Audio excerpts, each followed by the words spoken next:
It's a big week for Pakistan's civil aviation. The country's first and only low-cost airline has launched its second international sector. The airline will now fly from Lahore to Sharjah. Let me tell you the real news. Its name, Fly Jinnah. Jinnah as in Muhammad Ali Jinnah, Pakistan's Quaid-e-Azam, the great leader, the founder of Pakistan, which was born in a deal between Jinnah and the British Raj, remember, in 1947 at the cost of the partition of United India. Here's a thought. How would Jinnah feel? I can guess how Mahatma Gandhi would have felt. He would have much preferred that a spinning wheel had been named after him. But Jinnah was a self-made aristocrat. He earned a fabulous fortune at the bar and spent it all on himself, on his magnificent home in Mumbai, on his princely lifestyle, which included the best scotch before an immaculate dinner every evening, on his perfectly tailored clothes in which he went to political meetings. There was no British viceroy who dressed or lived better than Jinnah. Jinnah would surely be pleased that 7 decades after his death, someone in Pakistan had honored him by naming an airline after him. But here's a thought. Would Jinnah be very happy about the fact that a low-cost airline service only by what has been described in derogatory phrase as cattle class had been named after a man of his sophisticated tastes and first-class lifestyle? Well, at least Jinnah has now begun to serve the ordinary Pakistani people instead of only the elite, if in an oblique way.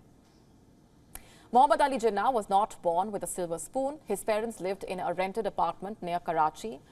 Growing up, young Jinnah preferred playing cricket over marbles, not because cricket was British and was considered a gentleman's game, but because young Jinnah did not want to get his hands and clothes soiled. Jinnah read law and went on to become India's highest-earning lawyer. Jinnah loved luxury cars. He had a Rolls Royce and a Cadillac. When in London, he would be driven by a chauffeur in a Bentley. Jinnah also fancied cigars and cigarettes. He owned a fine collection of Havanas and he carried his cigarettes in a silver case. You see, Jinnah had rich taste, rich hobbies, from playing golf to buying properties. He owned a house in Bombay's posh Malabar Hill neighborhood. The sea-facing 10,000 square meter house was built at the cost of 2 lakh rupees. We are talking about 1936. Marble was flown in from Italy for this house. Italian stonemasons were brought along with.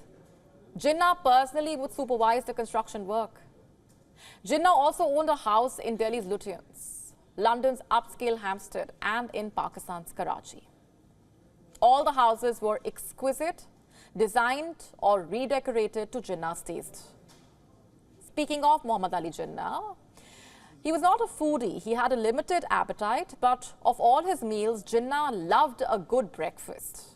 He liked his eggs scrambled or 3/4 boiled. It's too bad Pakistan's Fly Jinnah is not treating its passengers to either. Those flying the low-cost airline need to pre-order and pay for their food. Muhammad Ali Jinnah, on the other hand, likes things elaborate. He always had 2 cooks on standby, one Indian and one Irish. He loved mangoes, fish and chips. Fly Jinnah, again, is not serving either. The menu is as limited as it gets. Jinnah liked the luxury of choice. The man had 200 suits. Jinnah's biographer, Stanley Wolpert, has written extensively about the leader's heavily starched shirts, his detachable collars, how Jinnah would never wear the same silk tie twice. He liked light colors, cream, beige, light gray being his top picks. And it's not just the suits. Jinnah also had a fine footwear collection. Boots, slip-ons, sandals, black pumps, he had them all. Most of his shoes were custom made in England and France. Archibald Wavell, who was the Viceroy of India from 1943 to 47, once wrote how, and I'm quoting here, Mr. Jinnah was adored by women for his distinguished sense of fashion. Adding, he models his clothes on Du Maurier, the actor. Fine clothes, fluent English, silk handkerchiefs, polished shoes, luxury cars and houses. That was Muhammad Ali Jinnah for you. Most of the things he used were personalized. They carried his initials, MAJ. FJ was painted on the tail of Pakistan's low carrier. There is nothing grand about it. The airline has just 5 planes. It has not even placed orders for more. Fly Jinnah's target group does not own 200 suits. I'm guessing they are mostly Pakistani workers working in the UAE and other parts of the region. They board this low-cost airline in order to escape the misery that is Pakistan.